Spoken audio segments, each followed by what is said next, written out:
G'day Darren, it's Brad here to give you a little bit of follow-up on how we worked with that presentation we were preparing for. Felt a lot more confident in being able to stand there without notes and without having to refer to the screen all the time. So used a lot of the tools you mentioned as well to still engage with the audience, keep the eyes up. Thanks for that. I was really happy with the way it went and look forward to working with you in future. Thanks, mate. When the former AFL player Jimmy Stynes died, there was a massive outpouring of emotion. If you don't live in Victoria or follow the AFL, you might have missed the story. Jimmy Stynes, a great footballer, died at the age of 45 from cancer. He left behind a young family. Of all the tributes and eulogies that were given to Jimmy, the one that stands out the most was given by Gary Lyons on the AFL Footy Show. Gary spoke of a friend, a teammate, and someone who helped lead his club, and someone who helped Garry become the person that he is.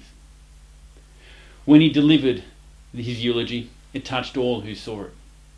I've got a little bit of that footage here for you to have a look at. And when you're looking at it, I want you to follow Gary's eyes. Watch what they do. And I'll come back and I'll show you how that gives Garry a lot of strength. So now he's left us, and it doesn't feel right or fair in any way. I was honoured to have been able to spend some intimate time with him in the past few months, and I'll never forget those moments. We laughed more than we cried, which, as I've written about, was consistent throughout our relationship. I took a photo on one of the last occasions I sat with him and had the chance to say goodbye. It is deeply personal and highly symbolic of our 27-year friendship. It will serve as a constant reminder of him, what he stood for and how profound an impact he had on me, of just how right he got his 45 years. The photo will sit on my wall at home, and every time I look at it, I will think of the man he was and the one I can only ever hope to be. I love you, Jimmy. That's a great effort. To stand and deliver a set piece to camera is difficult at the best of times. When you're delivering a eulogy to the man who shaped your life, it's got to be near impossible. Well done, Gary Lyons, on the way that you came across. How do you come across in such a way as Gary Lyons has done? There's a few things that go into putting that together. The first is Garry is well rehearsed and he knows his message. You have to be if you're going to stand up and deliver such a heartfelt message. The second thing that Garry does is he locks his eyes onto the camera and doesn't let it go. Now there's a few reasons why he locks onto the camera. First of all, his script is running through there.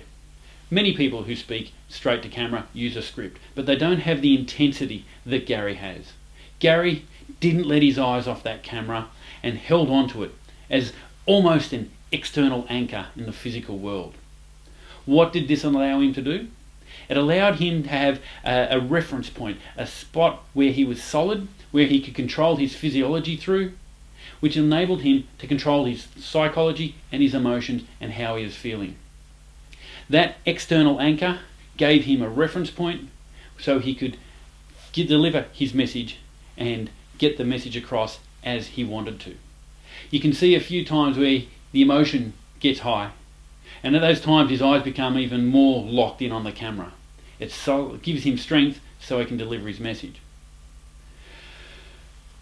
Hopefully if we have to deliver a eulogy, it's not to a camera, to a national audience. But there are a few points that you can take out of there to look around, find people to focus on, draw strength from them so you can control your thoughts and your message and your emotions so you can get your eulogy, your message across to those that you love.